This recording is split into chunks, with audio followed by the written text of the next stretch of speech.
Les Nuits d'Antananarive, c'est un recueil de nouvelles. Donc il y a 12 nouvelles dedans, 12 nouvelles que j'ai écrites pour No Comment, le magazine, et qu'on ressort cette année en livre. Donc ça s'appelle Les Nuits d'Antananarive. Donc c'est des nouvelles qui parlent que des nuits à Antananarive. Ça se passe tout le temps la nuit. Pourquoi? Parce que No Comment, pour moi, c'est le magazine de la nuit et il me semblait important que ça corresponde à cela. En plus de cela aussi, les nuits à Antananarive, c'est les marginaux, plutôt. Et j'aime bien, ça m'a bien plu de parler des choses dont on ne parle pas souvent. À Antananarive, même si les jeunes commencent à sortir actuellement, enfin les jeunes ont toujours sorti, mais pas beaucoup. Les nuits, il y a les travailleurs de la nuit, alors donc il y a des policiers, des voleurs, des prostituées, et des gens qu'on ne voit pas habituellement sous les rayons du jour.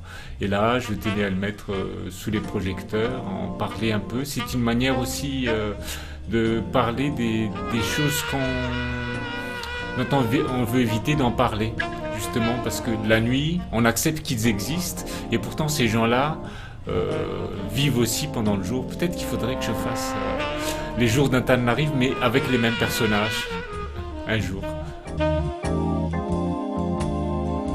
Alors j'écris essentiellement des nouvelles et des romans. Alors le style, comme j'écris en français, parce que je suis nourri de littérature en français, j'y essaie quand même de faire transparaître dans mon écriture la langue malgache. Ça j'essaie depuis que j'ai commencé à écrire, vraiment il y a eu un apprentissage d'un style particulier, parce que j'ai fait des traductions aussi au départ, j'ai traduit des œuvres malgaches en français, et puis là j'ai acquis un certain style.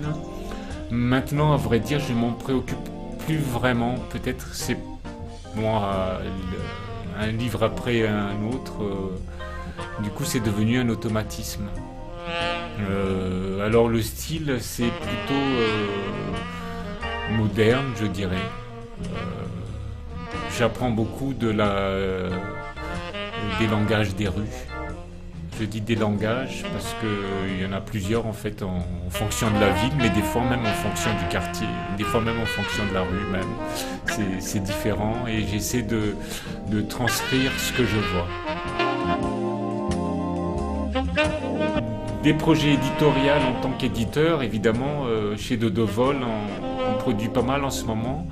Je tiens à signaler la parution avant la fin de l'année, j'espère, si on arrive à boucler le budget, d'un super beau livre de Raduel Soul, un peintre malgache, qui a fait des portraits d'Antananarive et des portraits des gens d'Antananarive dans le bus, dans la rue, et avec des textes de Jean-Joseph Rabierville, les Ringtines de Rabierville. Ça va être un très très beau livre, je l'attends avec impatience. À côté de ça, on a en préparation un autre livre d'art sur les Aloals cette fois-ci,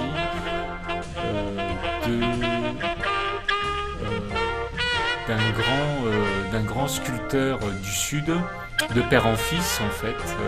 Il y a le père qui a commencé à faire des sculptures et c'est le fils qui le reprend maintenant. C'est des projets qui nous tiennent à cœur parce que ça fait un moment qu'on travaille dessus. Le livre est quasiment frais, quasiment prêt, mais on attend juste de boucler le budget et on a des signes qu'on dirait que ça va se débloquer cette année. Voilà, donc c'est des très beaux projets. Merci No Comment.